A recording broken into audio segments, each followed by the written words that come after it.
ಕೋಲಾರ ನಗರದ ಹೊರವಲಯದ ಡಿಸಿ ಕಚೇರಿ ಎದುರು ಇರುವ ಆರ್ಜಿಎಂ ಗೋಲ್ಡನ್ ಸಿಟಿಯ ಶ್ರೀ ಲಕ್ಷ್ಮೀ ಸಮೇತ ಶ್ರೀ ಕಲ್ಯಾಣ ವೆಂಕಟೇಶ್ವರ ಸ್ವಾಮಿ, ಶ್ರೀ ಅಭಯ ಆಂಜನೇಯ ಸ್ವಾಮಿ ಮತ್ತು ಶ್ರೀ ಮಂಜುನಾಥ ಸ್ವಾಮಿ ದೇವಾಲಯ ನಿರ್ಮಾಣವಾಗಿ 1 ವರ್ಷವಾಗಿದ್ದು, ಮೊದಲನೆಯ ವರ್ಷ ಕಾರ್ತಿಕ ಮಾಸದ 4ನೆಯ ಸೋಮವಾರದಂದು ಶ್ರೀ ಮಂಜುನಾಥ ಸ್ವಾಮಿ ದೇವಾಲಯದಲ್ಲಿ ರುದ್ರಾಭಿಷೇಕ ಮತ್ತು ಲಕ್ಷದೀಪೋತ್ಸವ ಕಾರ್ಯಕ್ರಮವನ್ನು ನೆರವೇರಿಸಿದ್ದು, ಸಾವಿರಾರು ಸಂಖ್ಯೆಯಲ್ಲಿ ಭಕ್ತಾದಿಗಳು ಆಗಮಿಸಿ ಪೂಜಾ ಕಾರ್ಯಕ್ರಮವನ್ನು ಯಶಸ್ವಿಗೊಳಿಸಿ ದೇವರ ಕೃಪೆಗೆ ಪಾತ್ರರಾಗಿ ಪ್ರಸಾದ ಸ್ವೀಕರಿಸಿದರು.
ಇಲ್ಲಿನ ಭಕ್ತಾದಿಗಳು ಮತ್ತು ಅರ್ಚಕರಾದ ಮುರಳಿ ಸ್ವಾಮಿಗಳು ಮಾತನಾಡಿ, ಈ ದೇವಸ್ಥಾನ ಮಹಿಮಾನ್ವಿತವಾಗಿದ್ದು ಭಕ್ತಾದಿಗಳ ಕೋರಿಕೆಗಳು ಸಕಾಲಕ್ಕೆ ನೆರವೇರುತ್ತಿದೆ ಎಂದು ತಿಳಿಸಿದರು.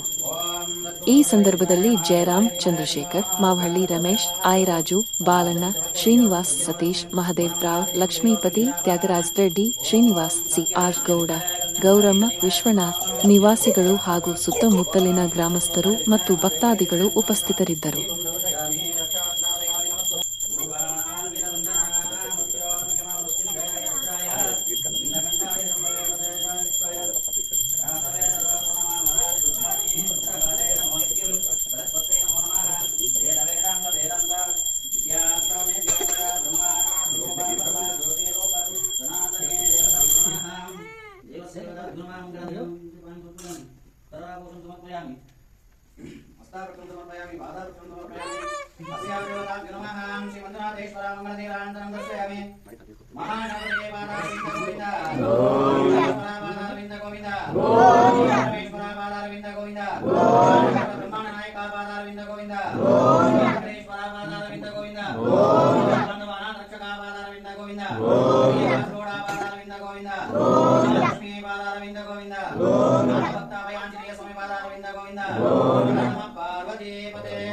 మహాదేవ్ శంభో శంకర.